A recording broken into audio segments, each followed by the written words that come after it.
as in new iPhones.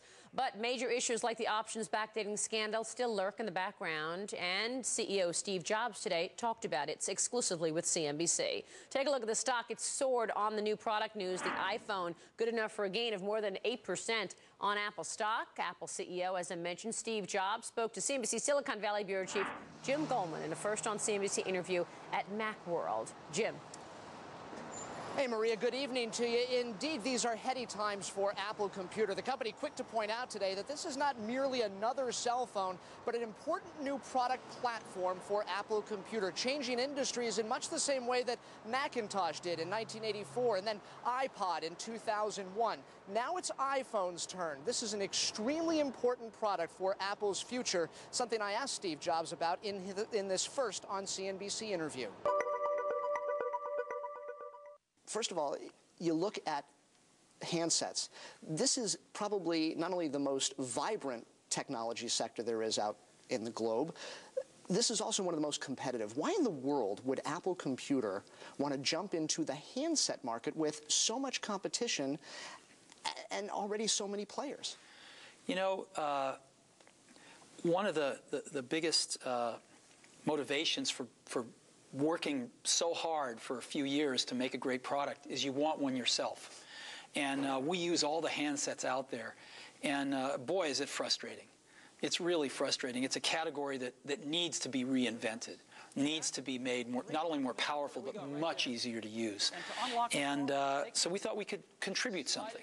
And we don't mind the fact that there's other good companies making products out there.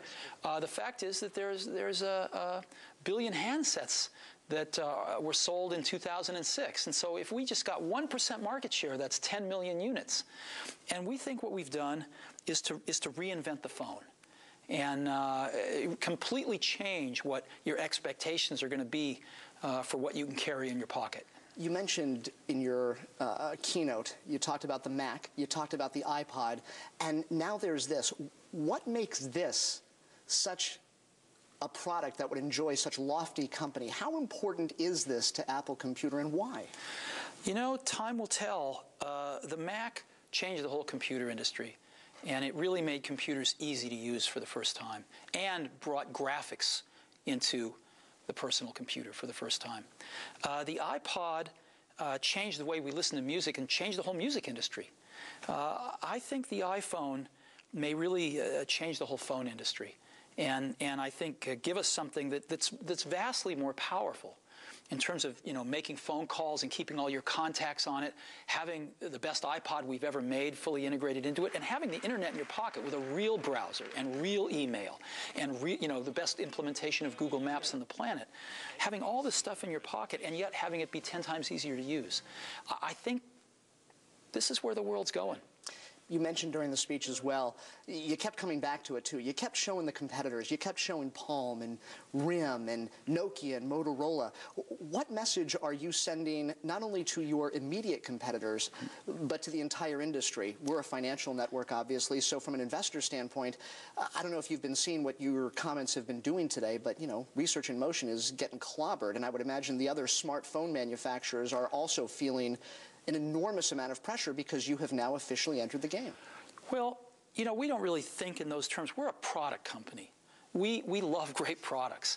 And so, you know, in order to explain what our product is, we have to contrast it to what's out there right now and what people use. So, you know, that's what we do. And looking at this also, when you and I talked about the video iPod, when that finally, I'm sorry, the iPod that also does video, you were careful to correct me that last time. You said, you know, you had never manufactured so many of these things before, and we'll see how it goes. We don't know if video is going to be a killer app, but we'll see what happens. Yes. What's your underplaying statement today about downplaying the potential and opportunity for this device? Well, to go back to our prior conversation, we can now say that video worked. It is a killer app. We've sold over 50 million TV show episodes, and in 4 months we've sold 1.3 million feature films off iTunes. So it's definitely working. As far as this goes, you know, this is the future, and it's not, you know, it's I wish we could sell it for $100 today. We can't. It's a little more expensive than that. But as we bring the cost down, year over year and can appeal to more and more people, I don't see why everybody wouldn't want one of these. Last question for you. Again, I mentioned we are a financial network, and you know the question is coming because you read the press just as much as I do about you and your stature here at Apple Computer. There is this ongoing stock options backdating controversy that you're dealing with. What message do you have for shareholders and investors and consumers and employees that this particular controversy is? What is going to happen in terms of your tenure at the company? How is it going to affect you? How do you reassure people that this is not going to taint you? Well, you know, it's a little frustrating sometimes what the press is writing. A lot of these folks just have no idea what they're talking about, and it is frustrating to read it. But, you know, we did our own internal investigation, and then we actually got an independent investigator, a former federal prosecutor who's extremely highly regarded. And they looked at, Jesus, the better part of 1 million documents, and they took several months. And they came out with their report that said what it said. And one of the things it said was that no current management had any misconduct. We did find some things that I wish we hadn't found, and that I as CEO, to some extent, am responsible for. You know, we've turned that all over to the SEC, and they'll take a look at some of those things that we found, but I don't think they're going to affect current management, and I think everything's going to be just fine. Steve Jobs here to stay. Well, again, I serve at the pleasure of the board and the shareholders, and as long as they want me, I'd love to keep doing this job. Yeah, I think they want you. So, thanks very much. Okay. A candid and comfortable Steve Jobs, no question about it, basking in the glow of what promises to be Apple's next big red-hot product, but again, trying to make sure that that glow isn't eclipsed by this ongoing stock options backdating scandal. Maria, back to you. Jim, thanks very much. We continue our discussion now on Steve Jobs and Apple Computer. Joining me now with their insight is Richard Stice. He's hardware equity analyst with Standard & Poor's. Lynn Turner, managing director of research at Glass Lewis. Gentlemen, nice to have you with us. Thanks for having me. Welcome to the program. Give me your quick reaction to the iPhone and the impact on the stock in '07. Sure. Well, in terms of the iPhone release, I think you look at it and the bar was set very, very high for this, and it even exceeded our expectations. It looks like truly a revolutionary product.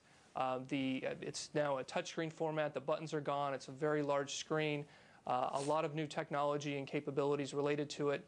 And in terms of what we're projecting, once it actually does come to market in June and in the subsequent 12-month period, we think it can add about 25 cents a share on an accretive basis, and that's assuming about a 50% rate of cannibalization with the standalone iPod device. Now, if they're able to do a little bit better than that and do about 15 million units, we think with the additional leverage that they have, you can add maybe 70 to 75 cents to the bottom line. So we think it's definitely a home run product for Apple. Len, do you agree? Yeah, I don't think the stock option scandal is going to impact this. At the end of the day, the earnings are going to be there.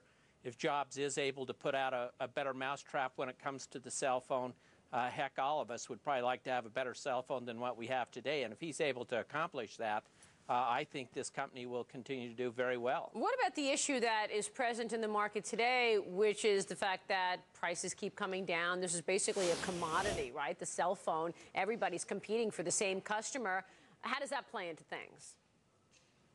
Sure, well, I'll jump in on that. And I mean, if you look at what they did related to their Macs, actually in FY06, they actually saw ASPs rise modestly. So Apple has a certain, obviously, a coolness factor, a particular cachet. They have a lot of people that will follow and purchase the product just because it is an Apple and they've had good experiences in the past, be it with the iPod, be it with the Mac, or another particular product, maybe the use of iTunes. So you're right, it's a commodity-related space, and certainly prices will erode over time. But we think Apple is going to be able to forestall that to some extent, at least over the near term. Real quick on the stock performance today, an all-time high. The shares certainly got a huge boost from this. Did the market get it right, Lynn?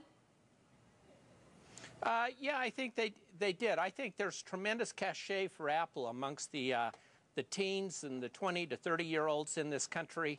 He's got tremendous pull. He's got tremendous market recognition. And if he, again, puts out the better mousetrap, people are going to follow him. All right. We'll leave it there. Gentlemen, nice to have you with us. Thanks very much. Thanks, Maria. We'll talk with you soon. An upcoming clinical trial could make it CV Therapeutics' biotech boomerang of a year. We're live at the JP Morgan Healthcare Conference with the CEO next.